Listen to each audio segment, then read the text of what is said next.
Betul. Ini.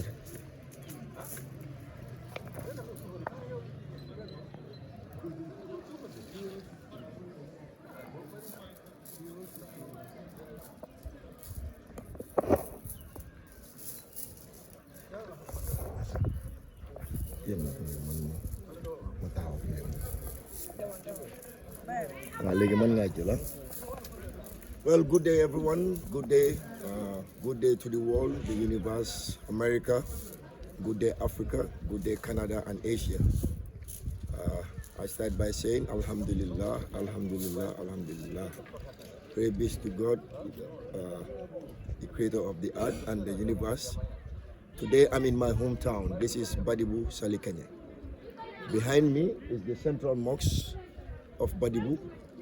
As we are here gathered once again to celebrate the annual recitation of the Quran, which is done annually here in Badibu Salikanye. Of course, when we talk about Badibu Salikanye, this is my hometown, and a hometown to a lot of Badibunkas. Badibunkas being the majority of the Gambian community, known as the Mandinkas. Well, today here we'll have a lot of Islamic scholars that will be reciting the Quran, and then after that we have the Gamo in the night time. So, but I'm here to show you guys, the ones that are abroad, being Gambians and non-Gambians for that matter, to see what it is like when it comes to the preparation of the recitation of the Quran, which is the Jaman Karango, as they say it in our local language. As you can see, this mosque is still under construction. It's not yet finished yet. A lot of people abroad, the people in the Western world, including the home-based Gambians, being part of this community called Salikanye, this is Badibu Salikanye, of course, have contributed immensely for the building of this mosque, which is still under construction. As of now, we're just going to go to different kundas, which is the clans. We have the Ture Kunda, we have the Sise Kunda, we have the Kamara, and the Fatih Kunda, Diba. All of them here, I cannot name all, but all together is like 12 Kabilos when it comes to the history of Badibu Salikanye. So you're gonna walk with me with the camera. We're gonna take a walk and see if we can get some of the people that are doing the preparation of the Gamo, otherwise known as the Ziare. You can also call it the Quranic recitation, which is done annually. This recitation of the Quran is now done throughout the whole Gambia. Almost everybody do it now. But today we are in Badibu Salikanye. Guys, follow me with the camera. We're gonna go to different clans, like I said, which is the Kundas. We have the Sise Kunda, the Ture Kunda, Fatih Kunda, Diba, you name it. Everybody's here. And I'm here with my brother, Solo Sise. He's also a family member. He was born and raised here in Badibu Salikanye. For me, I was born in Banjul, but my parents are from here, both mother and father. My great fathers, my great father, all of them are from Badibu. So this is a home for me. This is my village town.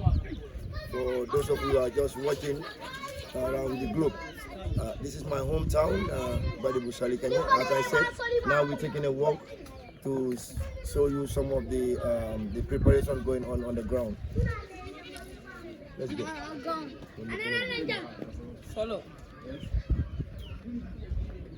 Let's see, we have a lot of people coming from different parts of the Gambia, from the greater Banjul and the Combustion Mills. All of them are here to celebrate this very important occasion.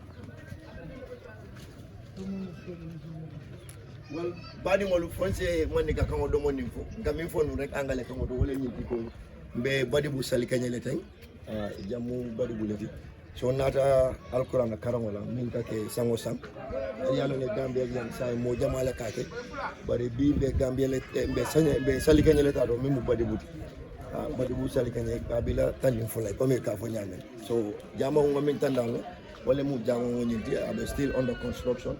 amam pare folo bare sango sankanyin alquran karon ka ke jande so nyinam ala ya kan defanan ala en fanan bokandi molto mil ba ko aya jani jamu banta balagi so ni so fata jani bi ni si jamal le fata jani bon beta su wolle ko ka préparation tan de rek be ke kan hopefully ni ndol be jamu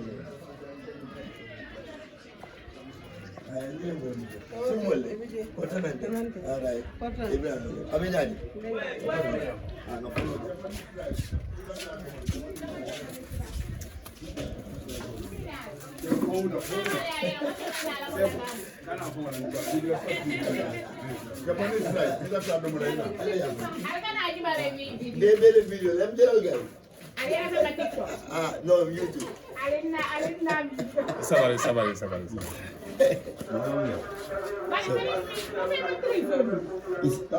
This is a second, right?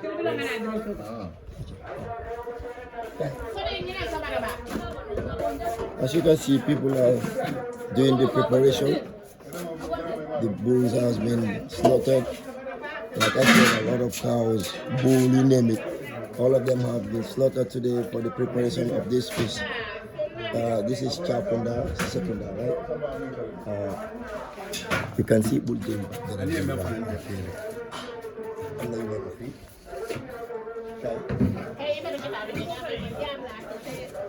You can see all this is for the preparation of the feast. I have my sister here too, Mariam.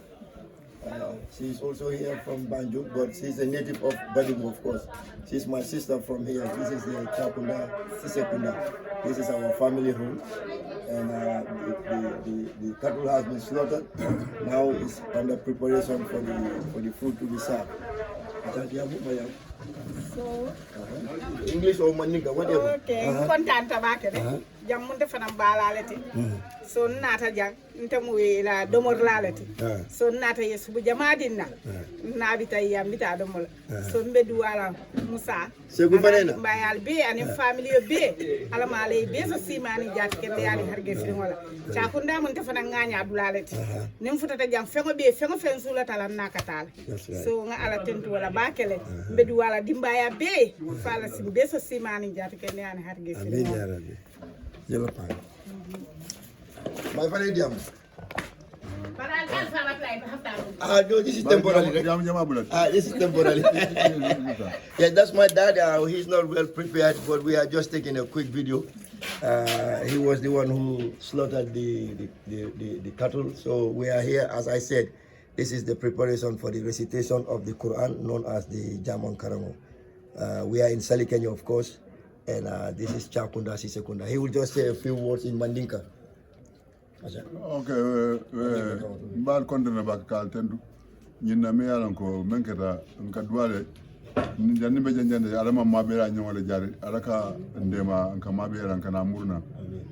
Abekara fenet me yalan ko sango sang ibe mo kutamal le jere men yalan ko badibula dingol le men yalan ko namana iwuruta foye sanji tan saba soto fo sanji tan dul soto man najang wol dol kana mabe janne say akata nyaawa nyama mbe ala tanturim baki jam wol ketale san kilo kono me yalan ko mol kana kan ni sitan nan ni fulan ni sitan nan ni saba fa sada ko sada kilo kono jam wo mu kubalte me yalan ko abe nyartale samarne gamoni ya wurni men kamay ko ni atara keta sango sang ni atara moli donné sonon men kafu ñoma je ikanana ba ka tata na mo be ka jowolto ngol bunjo ko da jowa be ka jowolto mu ala tan balto wala na mo jama wakilta nata ikana mabe jam danyi ko da nu atla mu ni jama wala fondement ngod jama ngo mem fere lorinten abe ni ko da nyaati wala mewo sabu wala mo nende bi ni ko da lotale ni jama ngolo wala na ate bono la noto fo ila yo midin jama ngolo to sa mbalo kan sa 7 years ngamere na $16 million si dépasse je bar han say mod be nit men na je wala mo yinti anoda 5 million wala mala finish won na 16 million dépasse je for 7 years on kono sa ka finish ngamera membe completely wom 7 million ka jama ko be complete ba ne Gambia fana be kono tama a jama akirinda malam wo jama façon ati sal Gambia fana up to, from Koina to Banjula Amantra Dawda Koina ni karon tewa jamu te blato me alon ko nyombe je so nga ala tantu wala le bake nga hisile mo me alon ko abitra mo dale fo ila yawmi dini ni jamu même folo to jang abe sanyi keme don ko sanyi keme nani don ko sanyi keme dulu ñewala replace wala replace o wala dina do ko kete me alon ko a de pas social bakale fo may la même fam bar ala ben dema kan ala ben bon la ko do man ni mol ko sa jamon ko no le silan amen alhamdulillah lay ni fa la def fen fa ana tentu bano katu sama sa fana kana janne kana gammo la jando sate dirwata gammo fana wato wati ni kana adwa ka beti ya bakele inshallah baraka that's your guy. Why you down? And those are the ones in the kitchen doing the preparation. That's my sister. Wow. Malbe kontona. Sinyal ni feke ko atu bari. Wa vi do bari.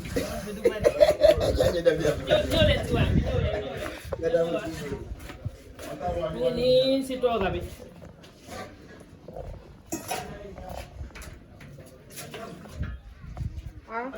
Mari ni.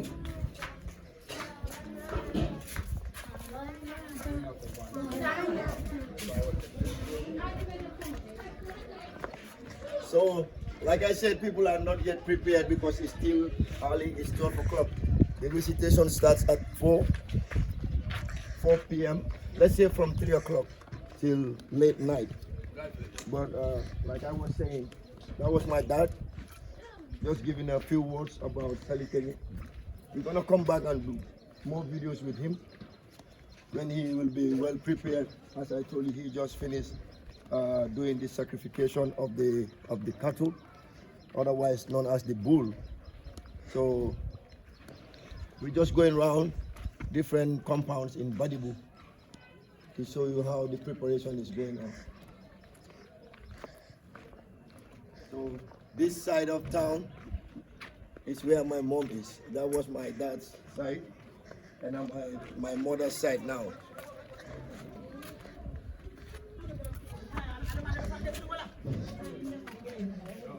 So as you can see,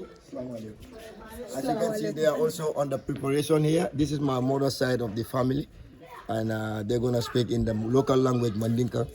And you see, they are also doing the preparation, all for the feast of the recitation of the Quran.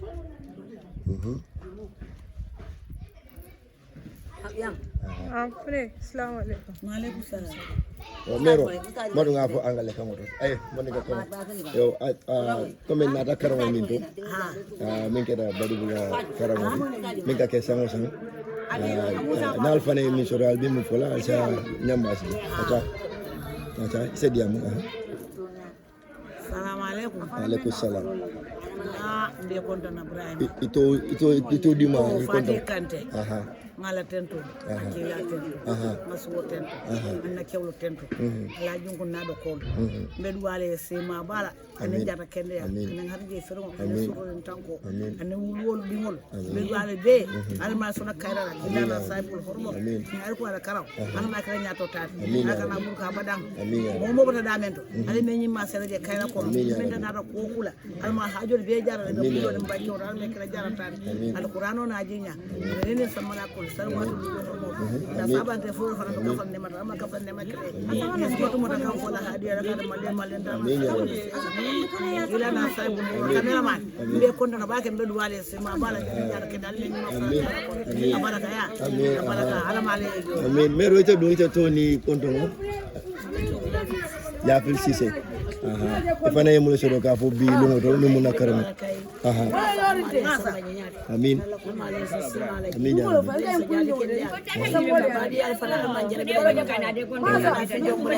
male jara bi nyola fal be nyata me me nyata ma be jara fa na ne so ko na hormona barako kam baraka bajo baraka bajo sembo be Kata ga be na be Ifana jam. Ito ni kondong. Ibe wole follow camera aja. Ibe jela mu de yam. Ito ani kondong. Ito ni kondong. No iba follow camera mi ke jibe. Ko lo fo. Ngata yinga mo fa ne to to. Ai da fara ito. Ndeto. Na to manja. Ifana mo le shodo ka fo bilu ngo para. Kairo do. Kairo do ifa nyolle. Nimba de misid mo be. Ani ti ngolu be. Be ke baro men nala makala nyaata. Amin. Be ke baro men bala. Ala makala nyaata ta. Ala kane sama ko mamume. Amin. Anni kilani mawro. Ala qur'ano mo. Temme ni so ya dine ko ngata man nkere ke baba. Makala konton. Ya. Dimana ni. Mutanyo le ada mutati. Yaje. Akaje yaje. Aje le. Ndamula jongo sale ba. Ndamula jongo le. Ena kumomo. Mbata malala ba kadra mbata bila wala. Besi mo bila wala. Mbata todo malala mat. Sumole. Ebe kere. Yo baraka ba. Bay de ta fama de jane ndamule ni jane mo. Ata pare ja. Bakadia. Ira mo bakadia. Ha? Ay kondo dulu. Ah kondo dulu kere. Ha. Ya pade mal musole. Faje.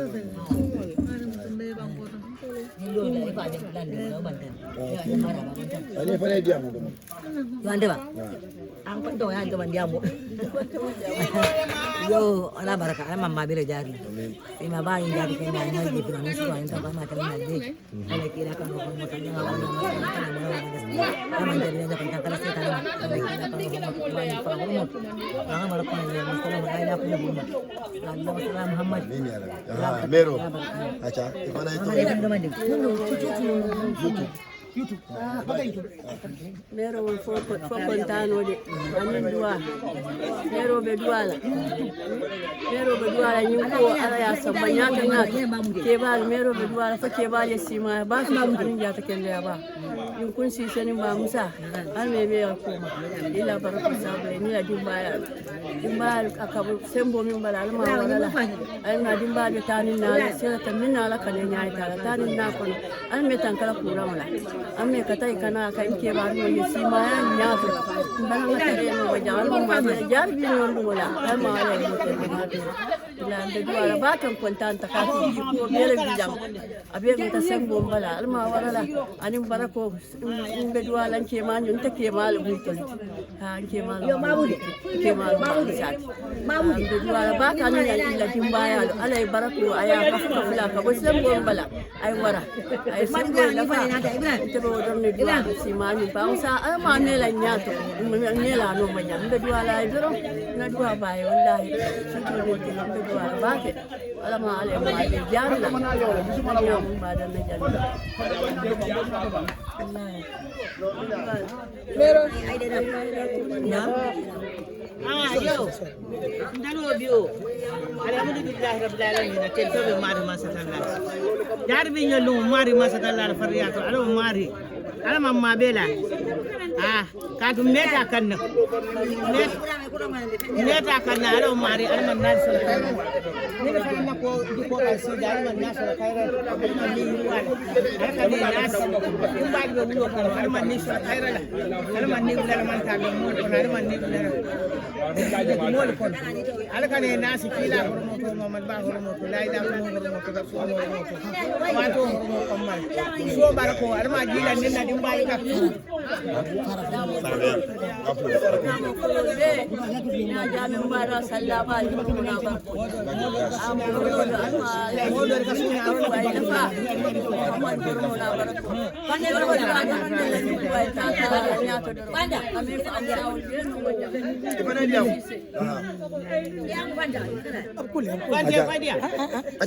Okay, assalamu alaikum.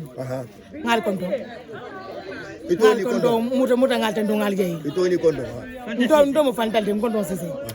Jana mana ko kolas. Exactly. An to be wuto janatu. Comme ta mo janjanta do be jandol beten. Bare ngeen nuju killing. Okay, bi ma beta salkene alkora karawala. Janna mu takunda sekunda. Salkene mu an suso do. Ni kay mbita takunda sekunda. Ka fa nga jelon. Fende mo bar ko le be jang. sutoni ne wembe jambe duwa alma lo continent amin ya alma so kairo la ay so tebe wala na to men Allah ta maso alma la kani na tala be alma salayen fu be ma to ma kana kana alkana kon ke kola alma duwal be jambe jari bi jelu wala ma be kayra ko alma be ta kayra ko be se kayra ko subo alma ngado kayra ko alka kana mo kayra akoy fatu bafo camera le apo repen tanadi solo Ibrahim Banua ya sisi ya sisi kana beni fi ko sabar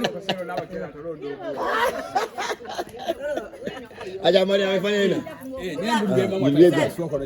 minata mana mai dia mun na lama mero ya assalamu alaikum wa rahmatullahi alhamdulillah ala tentuba ngina mun tara first time da kana ma be jami mbedu wala allah taala ma alama jari fana ngamma be ngala be jam kayro ko mbedu wala famille mo be mbedu do talal be alama ne man ka farkale alama ne mo jirile ila ni say do wala wululal be mbal min be jam mbal be kontonna ma be ta jam kayro alama jari fana ngamma be jam kayro ko ma ba ni jati kenya be ta mo lo ko alama ale be so jati kenya ani harje film ba be ngomi transo ke jang alama ala ke amin ka fa alim baraji da fa ba ila ni say Tony kondo fomoli aha Mariama Cissé Aida Diop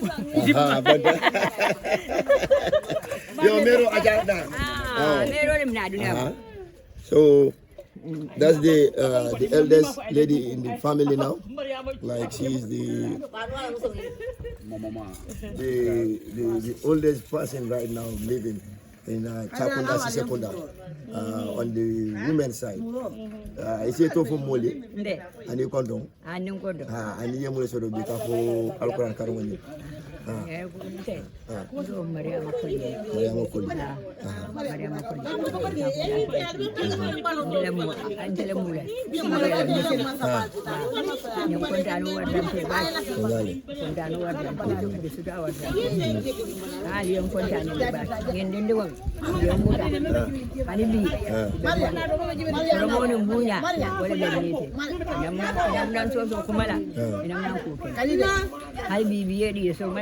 Jauh pada sana, hanya beli. Kuni yang ini kau nak tahu nanti. Kau nak tahu buat nanti baik. Kau dia hanya kamunya tu. Alman bema belajar. Alman boleh kendama. Ada kan angkuran tu. Suruh alman kelanya puluh. Ada kan akhirnya puluh bunda. Ya Rasulullah. Madinah hormo, Minna hormo, Sabuan Marwa. Ya Allah. Ya berapa sudah tu. Kau dah nuat baik. Baraka fana melanga amin amin amin amin amin Rasulullah jama'a ngana jam inshallah solo ifane diam itu ni kondo assalamu alaikum Alamu Ibrahim Adi Cissé mbal be konto mbal ben fama de la sister sura la bolo sol yo say member kere wala mu jamon karamoti yo efri yale mun kake akabe majle kono majla fosi ko na be dadde to men fe kake wolde yo bari alquran karaw nyen tol fana ya tara mollel noma la mollel fana kita yo say o dalilu atinam baake kam samosa namoro dum fana street on problème jam almame kundati jang jakunda sekunda dolle jamo lo dolle fana kara almame tija still now kambe buru jamo to yo ne jamo jibe abilla sans cenola kono kaburo fana abilla cenola kono ni dara sarkela fana abilla cenola kono yo sa kontano kamma ibaro family si fa bala koy ala tento bale yo family so mi anon ko tolle ye almame ya folo sato ni defara mboto fana bala mo ala tento yo bo fama nyon tento lambe jaira ka pol melke jel so ko la kontano warta ni da hafale te bata nyonya de lori suway sinna ndo ka je do ka du ni mun do ma yo this year ya mabe kana karamo la ballaje ko next year na ta banko kan jam amna la ko tengi na ko de nyame alu ko kala ka ta normal ya ta fana ade ya ta fana al mom ma bele jaba al ma mo mo al ma le so kayra ba ba ma ñu faram de duwale sima ya ni jare ke ya min fama na brother do fana bijam ni mu fama am fale mu go abanda na fama fana bijam fana e ko so da be min fola ito ni kondo mo sa mo xana di nuyu ñepp di leen assalamu alaykum ma ngi tudda Pade Madrane tam suma pawa fi la salekene chapula sekunda dram kula fa la suma ko wajjo ko Madrane suma yaay nak mom wa Banjul la mom wax dëgg mom xamantene fi Banjul lañ xamé waaw mom xamuñu won sa ne am na luñ bokk am gis nga ko waaw sant yàlla rek sant yàlla di ñaan nañ ko fekkee amin ya rabbi wér ak wér la ko every year rek yàlla may ñu rek ñu ko mën nañu waaw def ñu wér ak katan am bi yokku barke alquran karim waaw di ñaan yàlla nag at bu nekk rek yàlla nañu fi yàlla dajale ñu ñëpp ñu daje fi daal famille bi yëpp daal waaw du ko defee ñun ñëpp nekk benn ñu gën a xamante yow mbe mo be konton na altonal konton mala ka fale assalamu alaikum wa rahmatullah te dem Pade Madrane di Madrane dimma mbota chapula la ko beto man ni ka wadu man jamfa wo nyama nak su wa ka wala jamfa da ba bari bitum mbe mo be konton na ka fale assalamu alaikum wa rahmatullah still ngata da ni mo la Okay. Okay, sumolle. Mama Drame. Okay. If I need diamo. Don't want rek aha.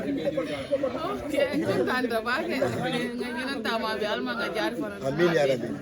Wala mo be sina wala ni jadi. Amin ya rabbi.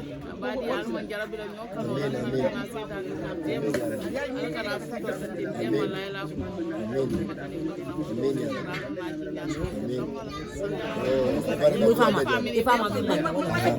léegi na jël gars yëpp benn benn wala mosoon ok ite to di ma kadi boja ala baraka mama sa na jël gars yëpp benn benn ñu ñëw soga dem dafa buga ito di ma ni konto mama sawa akafuna mama stage ayo jaye galas wala amin ya rabbi amin ya rabbi amin amin amin ya rabbi léegi jël nga yëpp benn benn ne fala ma ñoo sanga fide chakunda sekunda boy explain sanga fide chakunda sekunda kono sa en fan dimbel ba ku ci ngoto wala tamba kundade wala tamu alkal kundade tamu imam kundade to len ni to len sita ñoti jambal to le to tubi tamo kana ya sori ciol affaire yi de waaye noonu la so waaw ok jëlal mail bi yam balaa ñoo dem dum fana mum binci la maaleykum salaam musa di wala ay mi da ko dara Ibrahima ne di wala si sama ay wala na fa baba din ay ndi man ni fure be do ko su asula su kil ngolo so dale kay ko da ambe je to ko din ma wala ki da so be video la bi ka kabilol tan so na video do man ke fonga interview ke ifana yemi so do be ta fo no mun na alquran karamati ye ifana ka do man fayji assalamu alaikum ito ni konto assalamu alaikum warahmatullahi wabarakatuh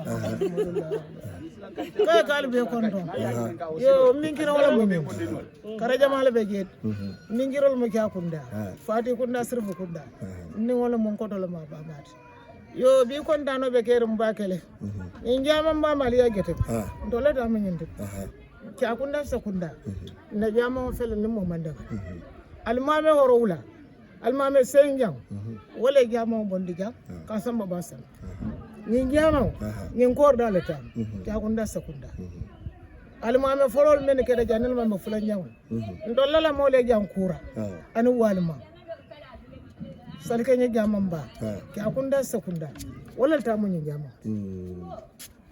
duniya kono ofisa man de ala ya samma nan jan ninja man ban mo mandanga wato ko to musa akal isrif ni yaje bi jama be bole jabi ta jana nun to mo le mo ko men ka karafo ya bondi yata karafo moma e kay nga tamal yemen no to jam e man ko mo nyum fole wala jamo samba basa wala samba basa bar ni jama mo to leta mo ko nyalen kay ni mon dingi non kono to na bi mun na sewolum ba so duwa jama fole simma ba amin ya rabbi atul men fana nyimma na kayram dinki wala mal nyimma mo kayram ala be so kayro amin ya rabbi ala sima di al bela anan jadi kende amin ya ala be sutra ala be hijab amin ay manda be mbadi amin yo duwa jabo di ala mal be ke amin ya rabbi abaraka bake abaraka so like my brother was saying, that was Chakunda Sisekunda. So now we're going to Alkali Kunda, which is Tambakunda, right? When you hear Alkali, is like the people that give the land to the people that are residing in the special place of Badibusal, Kenya. So the Alkalos are like the one that allocate lands. So Chakunda Sisekunda was my own home. Like you can hear from my brother, this is where we have the imams and even the mosques. Okay. Even the mosque was built here on the land of the Chakunda Sisekunda family. But doesn't mean that it belongs to us. It belongs to the whole body of Busal Kenya. So that's my brother here. He's older than me, but he looks younger. Yes, okay, Assalamu alaikum. All right. I tell you interview okay. Let's say yeah, camera bulambul. Assalamu alaikum. Albenyari.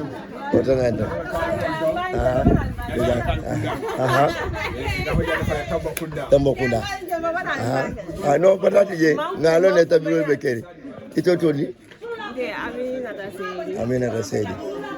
Okay. So be nata jaman karamoto. Ifana yemulo sore ba fola moli. Jaman karamoto alhamdulillah. Amin ya Rabbi. Amin ya Rabbi. Amin ya Rabbi. Amin amin. Amin ya Rabbi. Abaraka ba ke mbari musu ito fana. Todima. Aramata. Kasama. Ifana yemule soro bi nyindungu to. Aha.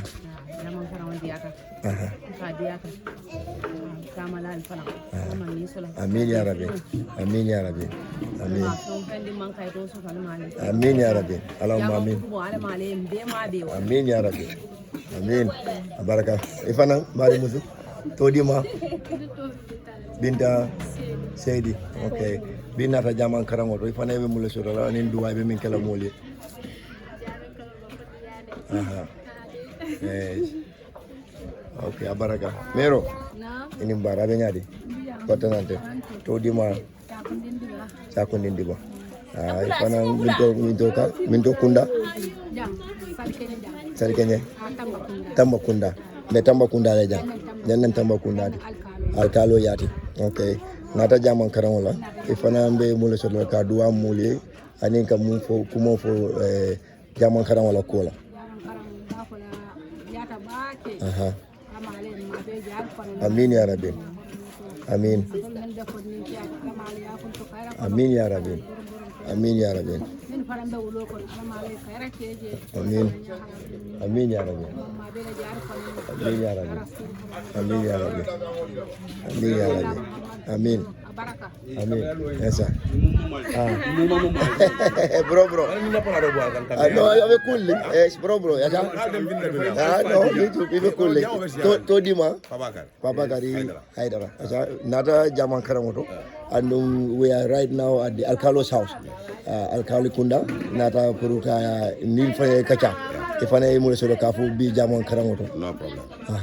The more content about the most year of Yes, okay, even Muleso Dua jama min be duwa kerna anyhow okay duwa prince ke nyarta amin ya rabbi amin ya rabbi amin ya rabbi amin ya rabbi aje sise kudan kol be wuralal ani ndam sirfol ya sirfol ga bay ya baraka sis obe be ataya ko do jaga sirfol I know yo baraka bake yes itu di mana ni kontong ya abu bulade do man ni payje rek Sadio Seydi Kane ambe jaman karam wala bi yemule soto be min duwala mol yebbi min nata da amin ya rabbi baraka ngaji belle walola ya baraka.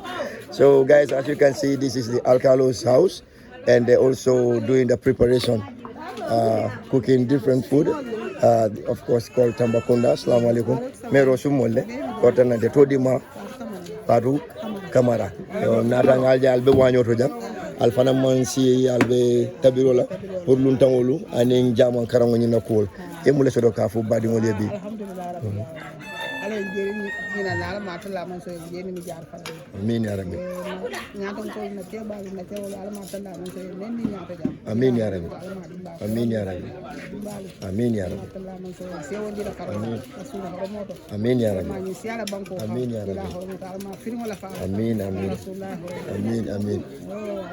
baraka ifani ya baraka yes. Assalamu alaikum mero albe nyaadi akamunta ko benda tino be tabe kanet anyelong le ngot mongo jajele well guys, that's the peanut butter soup known as domoda, so it's going to be put on the rice later, and they're also cooking the jollof rice on the other pot. So we have our moms, our grandmothers, our sisters in the kitchen doing the preparation. So we say tofu mole and you kontongo Khadija tu Mane atele be nyan kare do Khadija tu yete be mula fola badi ngol minata fanan kan badi ngol minata bi alquran karango to fala tento nyan ta kalam ta alma ngab jari fanan amin ya rabbi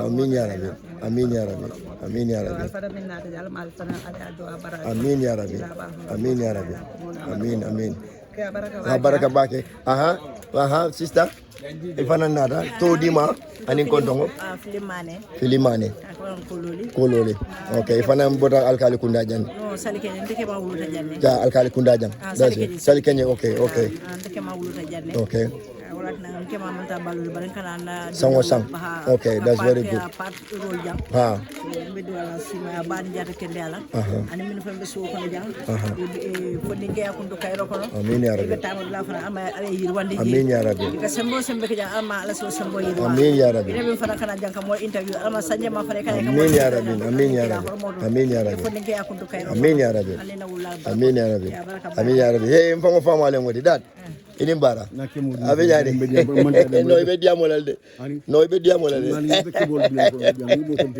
ibe diamolal o tembole la ay se to fo moli ani kontongo milbe jibe kam nte to seksu solti barbi selgeni nim ko damu na kordalati karbu di banin jerbulama susole denta ko karim jerbulama adu to la karim le ka fay alfal suso o karimu diwa wole sambu yandi bawulu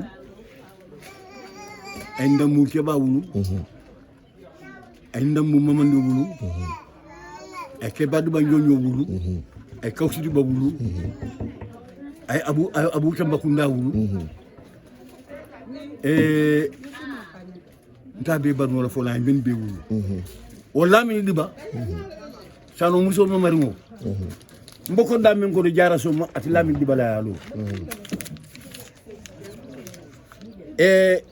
jedda meke kumba dufuke kadi sinake kadi dibake sano muso momaru afel la ri jamo tribola ani malo do yomal kiyam ani yo la kambia ko kambe bo buto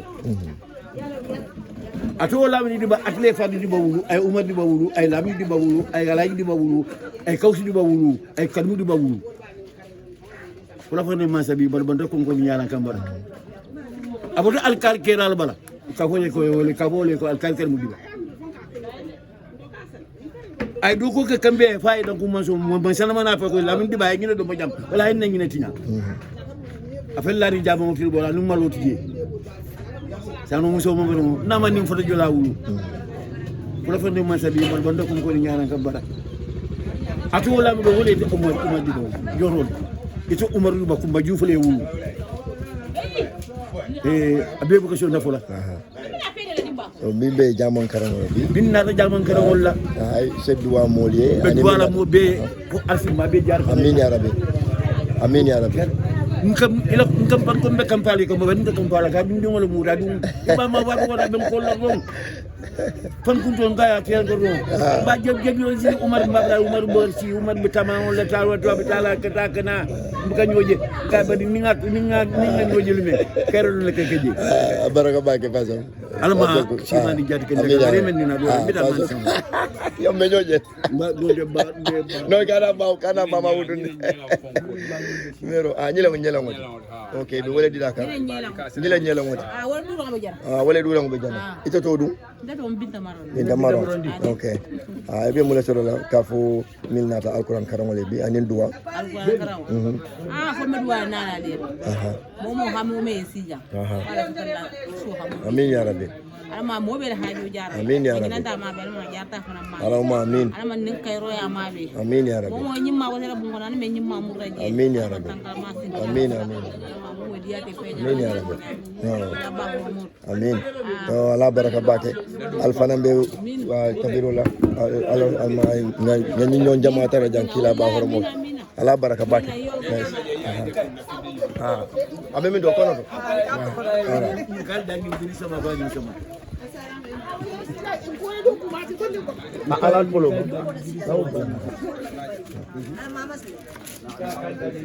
alkalo fawon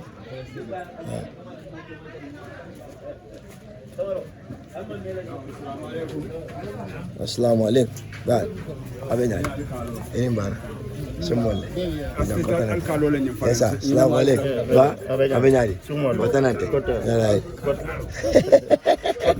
bro debije batanante right so nyele alkalo fawon tell them deputy okay guys, as I was saying, this is the alkali of Madibu Salikanye. When we hear alkali in our local is the one responsible for the distribution of land and the land allocation in the village. So we're gonna ask him his name and his last name. Todima ni konto alaji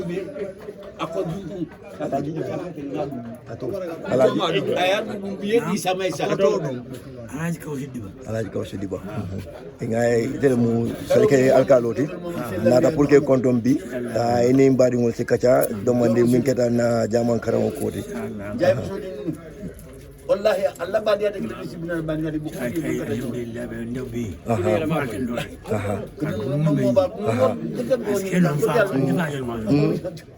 man la ka ko say ba te ko ay may ni le bi alhamdulillah ya rabbi te onon ti yan haltum ba ene be lo yimu da nyaami mo so wala ma ya amin ya rabbi amin ya rabbi amin ya rabbi amin ya rabbi amin ya rabbi amin ya rabbi amin ya rabbi amin ya rabbi amin ya rabbi amin ya rabbi amin ya rabbi yo baraka bake fabi almal fana ne la nyaato Yes, we also have the assistant alcalo here on the left hand side. We're going to ask him his name and last name and his contribution today. Yes, Deputy Alkali, nge kontom bake. Iseto fo moli ani kontom. Okay, ntato mo junkunde balate. Junkunde ba. Alkalo nyi mum famalate. Ala muy famate. Comme ala pala so nyi dintela. Amanka fen kamati. Ake bayatale ana amantra sirinja. Wala tana pala so nyi dinna. Wala pala so nyi tamandai. Bare nga ala tantama bake.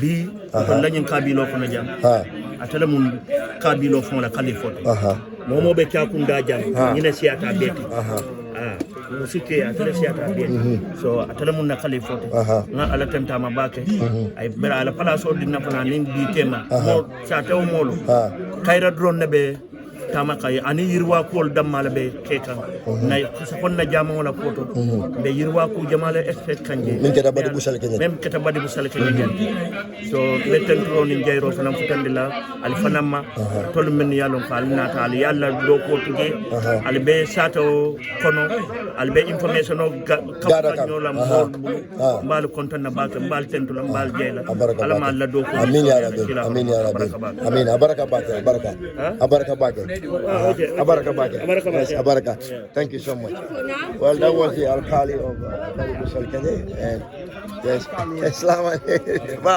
inimbala simol be kotonante yo ifane cheto fwani konto no ide dia moda popara ntato Modou Bintou Diba uruta salkene na dum mesire njambe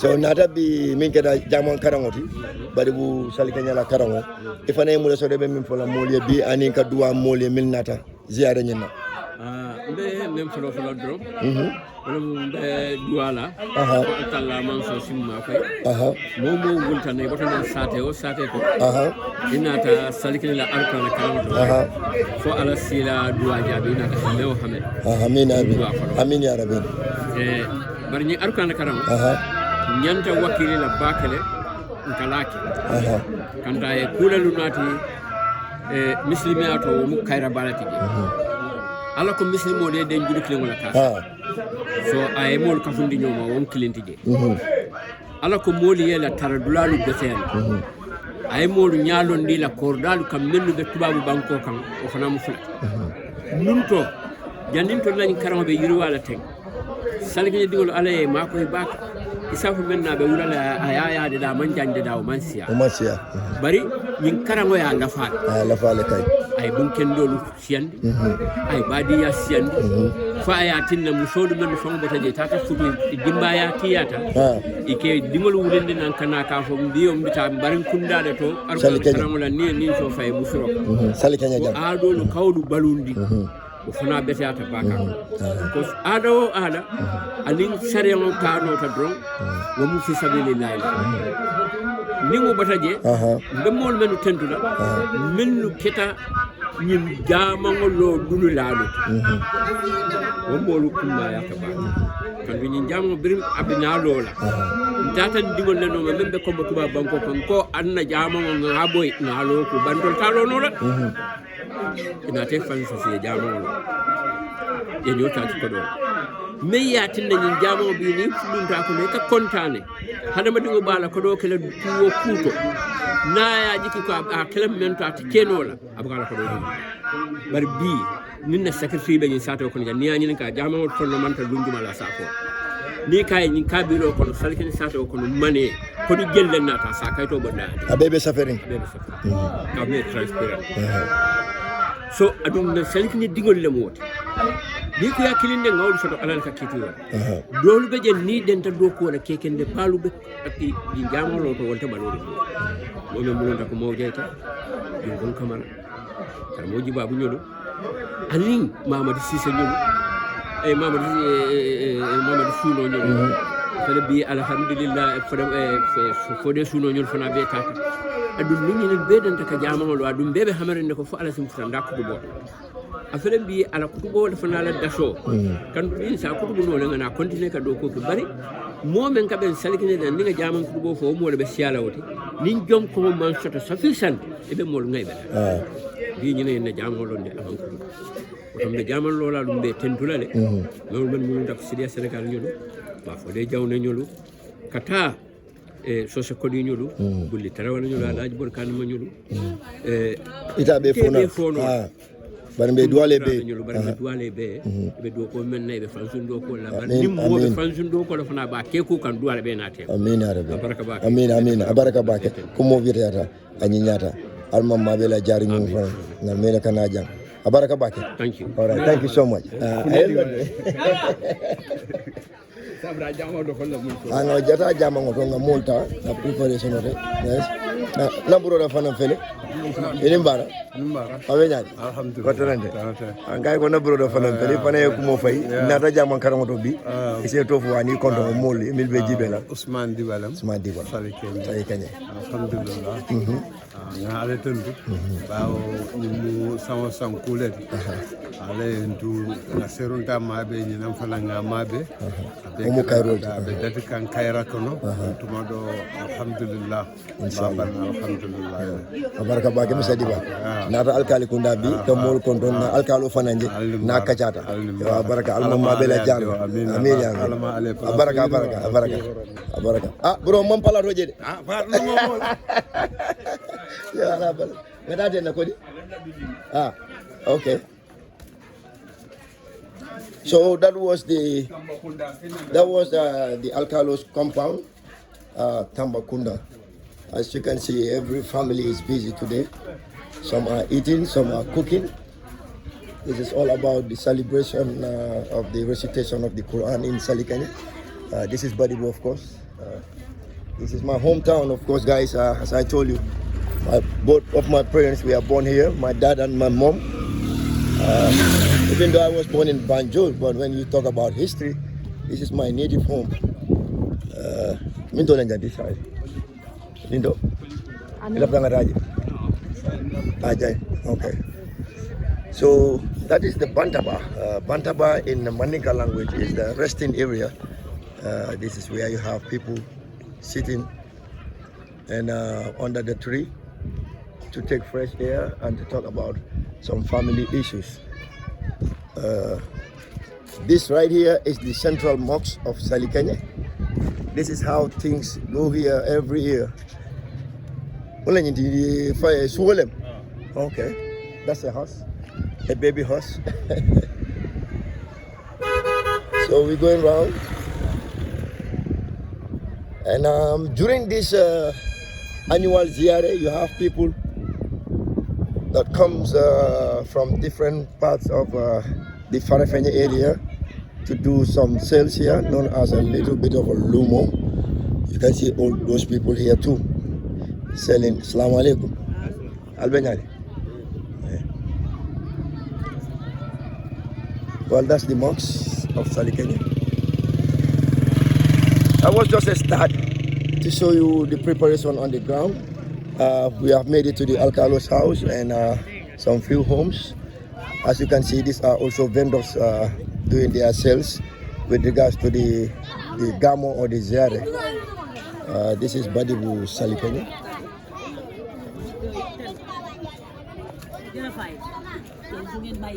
Solo. Ghana feeling your money.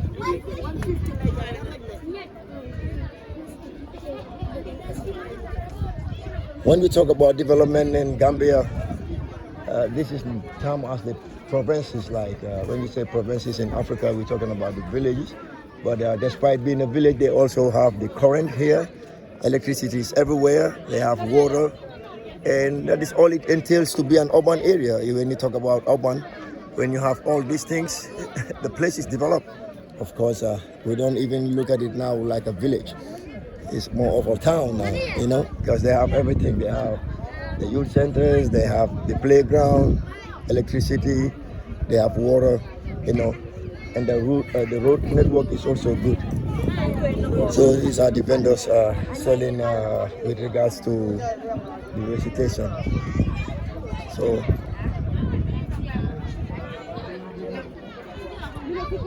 the recitation starts at 3 o'clock. And then the gamo is at night. Nayende, assalamu alaikum. Gamo.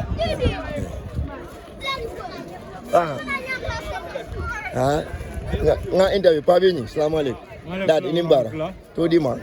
De ngansumana samate. Ngansumana samate min do kunda. Salikenya dori kabilo kono. Dori kabilo kono. Bi nata badibula karango. Nata min keda Salikenya la alquran karango. Alhamdulillah. Ifa nay mu le sore be min fola moliye bi. Bi mu alexandru mu valdi.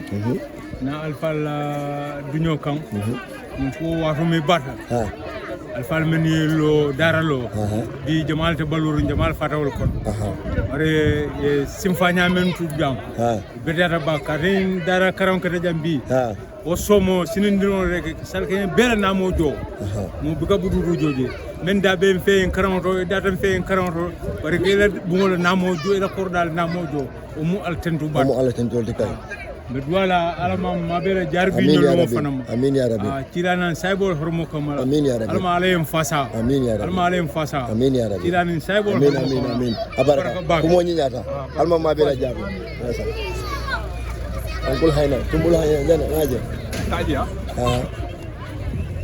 ba nani mato bando muru jana. Well guys, as you can see, different vendors also out here trying to make ends meet for family. Oh, jam. Ini korige ko bedam. Okay, kabel be jam loka. Okay, I will done in kabur di polo. Okay, what my brother is telling me, when they start the construction of the mosque, this used to be the older mosque here, where you have the corrugates. People used to, pray on this side of the mosque when this was under construction. As you can see, it looks like it's finished, but it's still a lot of work inside. Like the other man has mentioned, that we need donors. The people who are from Badibu originally were asking for donation, whatever you can donate, so we can get this thing, this construction to finish, inshallah. This is the mosque and this is the entrance of the mosque. Oh, okay. Oh, this is gonna be toilets for people.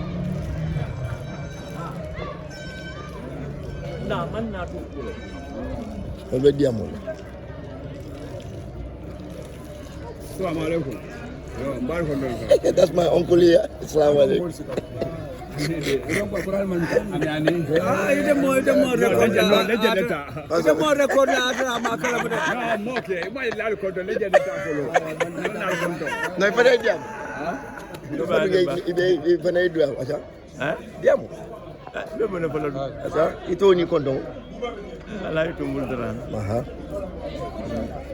So bin ata jamon karango to jam min kera sal kenya la karango e fana mule so do ka fo badi wani be mule duwala na la min nata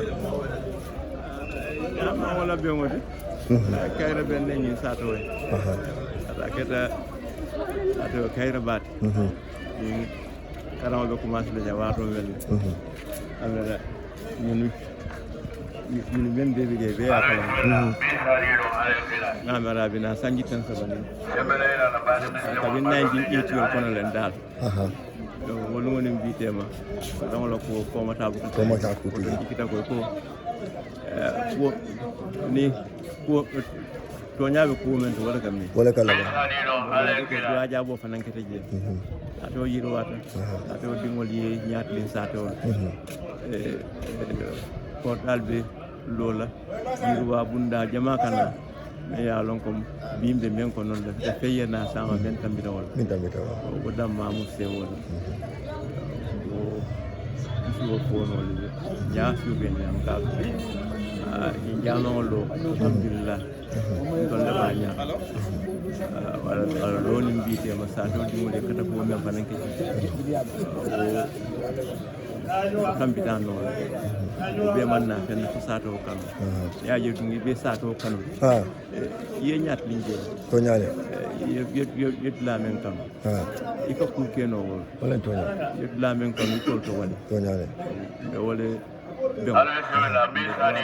amin ala sa be ngoni amin ya rabbi sia amin ya rabbi be na ta fana be nga be jang kayra ba badiya jofol ke je amin ya rabbi men di sey la fana be sey amin ya rabbi be ko tay amin ya rabbi amin committee multi ya lo gol baraka baki alright babuli e fana se to fo ani konto mol bi mbe jibe la bulli trawale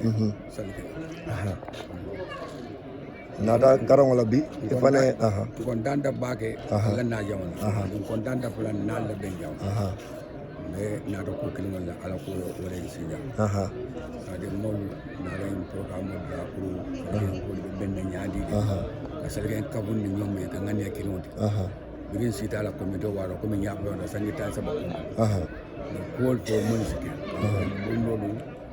no bonon ni ko ton bare mon na de ben ka mon de ko selgen ni alko na karon yo ko je selgen be ni ma yo bon commando ni yo bonon ni ko ni ko ma da kambe ni ni alko na da to ni bi tema da ba dat la wato man o do ni to xale ko so min na kullo do ko sa de isi moja aina abali ko aina iputa serkan jay silom gay muru ato la bani ko nyale atata bani ko nyale bani bin da ta be na na be serkan na ta kan nati bakilim pakili sa de dul be na ta sa to mu de yati sa to ya sa to kan lam bi kol falinda kol kata jamin sa ko alhamdulillah amin me duwala fona amin ala sin ko sama amin ya rabbi amin ya rabbi amin ya rabbi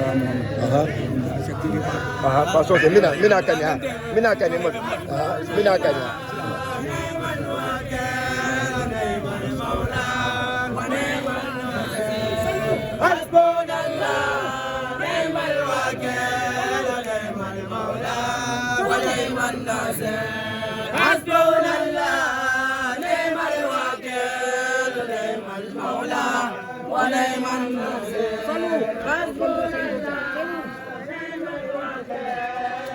ani biata kuma kilingo kan ba ifana seto fo mole ani kontongo ndato mu sumaila fagile de mora kinda kunda marankunda nada shalikani la karamol do alhamdulillah rabbil alamin tanto ma shwani nin karamo ala bengole woni ko commencé o kata nyaato do aka yiri wala birnin ko karam commencé mbangunga ala de maro da yiri wa bala kenya bari femo sabu fo ala la bengo na akita ko me bari maya fo nyame bulle kasama amole nyam dolu njabu ko dolu tarranu jang badi bu jang salke jandam mande wol dolu mela kordalu ko men ko inyi la tanyina lela ko ba birnin karam lu commencé da yiri wa ke da mol kana afanam bulata na mol mo me nate ya lu yiri wandi ko me fo be bi mendo ko bukata ko mo fo nyaato wala dina alhamdulillah rabbil alamin duwal mennu ka kejedu adu ngaaje ko duwal wol kay jabile aka jabi bankol aka jabi shate wol ala de maru ka yo alqur'ano duwa jabo ala mala amin ya rabbi amin ya rabbi ala mala ala bankol amin ya rabbi amin amin domani faja amin ya rabbi amin ya rabbi domani pore domani paso se domani pore chudon de jela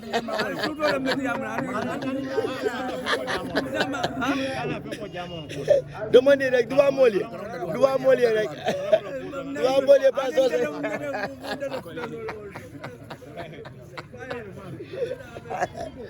apa sudah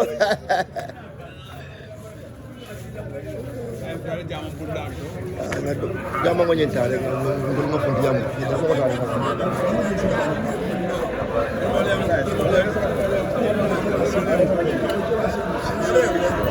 dal side of the mosque. Assalamu alaikum.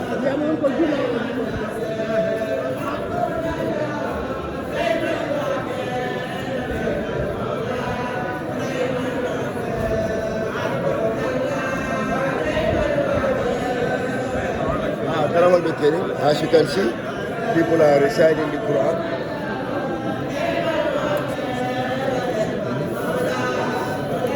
This is all it entails when we talk about the recitation of the Quran.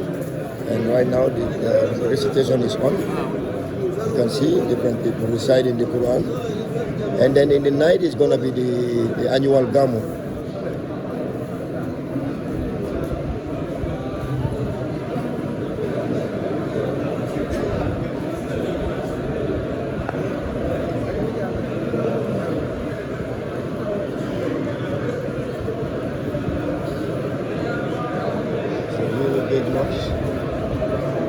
well built.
Well guys, as you can see, people are reciting the Quran.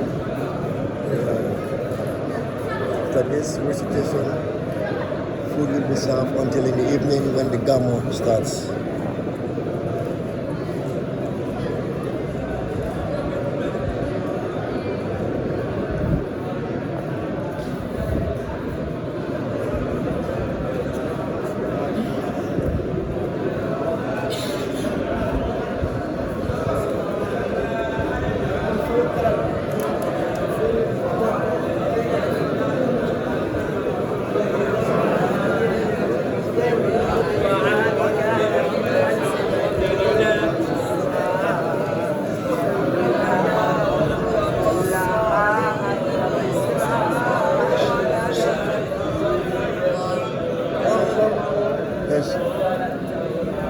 Kenya wala mamoja bakele.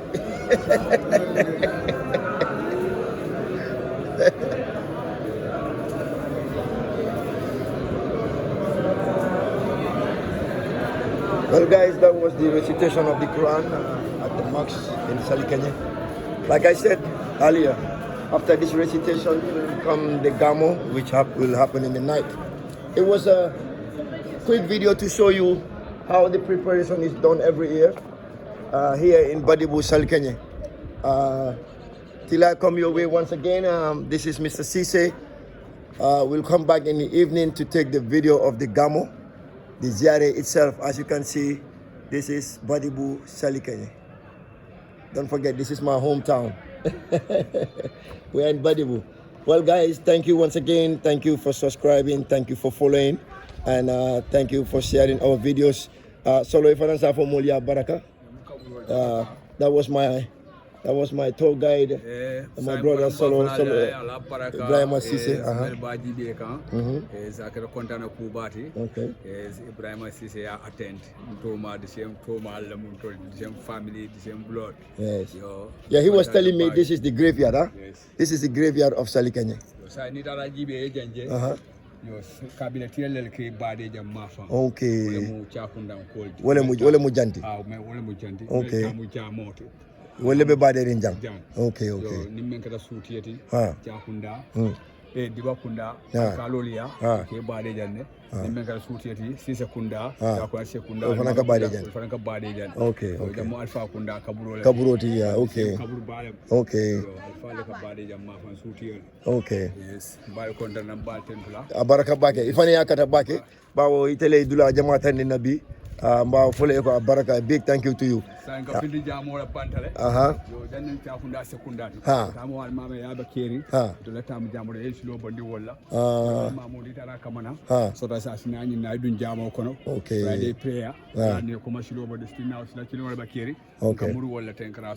Yeah, what my brother is saying is he said this used to be the Imam's house, so that's why they made a road network here to make it easy for the guy, the Imam, to come to the mosque for the Friday prayers.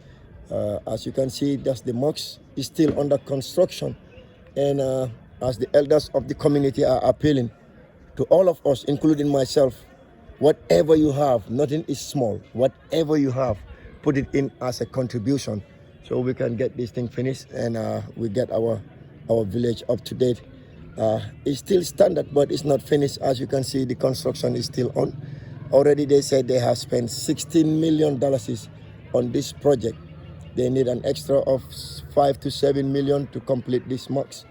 But regardless, with the contributions that are coming in, we're still appealing to the general public, and especially for those of us who are living abroad and once under the ground here in the Gambia, to try and contribute so we can get this work done. Inshallah, Allah will do that. Reporting from Badibu, Salkenye, this is Mr. Cisse behind your camera with the Untold Citizen, saying a big thank you once again to each and everyone watching and following our channel. Till I come your way once again, saying bye for now. I'll bring you more videos in the evening. Bye-bye for now. Salkenye.